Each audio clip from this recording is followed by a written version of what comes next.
So guys ऐसी होती है वरण, वहाँ पर हमने फॉक्स भी लगा दिया है, मतलब कि एक लाइट लाकर लगा दी है। और यहाँ पर सभी लोग ऐसे बैठे हैं, हम भी इधर बैठ गए। अभी जब हमको कुछ काम होगा तो यहाँ से जाना पड़ेगा काम करने। देखिए सभी लोग पूरी चारों तरफ बैठ गए, गांव वाले भी है और हमारे कुटुंब के भी सभी लोग हैं।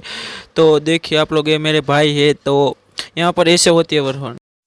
सो गाइस एक और बार हमें चाय बनाने का ऑर्डर मिल चुका है। यहाँ पर बन रही है। अभी एक दो उकाड़ आएगा तो टेस्ट कर लेंगे, और अभी निकाल भी रहे हैं तो शायद से पक्का बनी गई होगी। देखिए इतने सारे लोगों के लिए चाय बनानी है, शायद से भाई दूसरी बार बना रहे हैं और शायद से लास्ट बार भी बनानी पड़ेगी। तो देखते हैं लास्ट बार बनानी पड़ती है या फिर नहीं। तो चाय बन जाएगी तो बाद में सब लोग को बेच दें।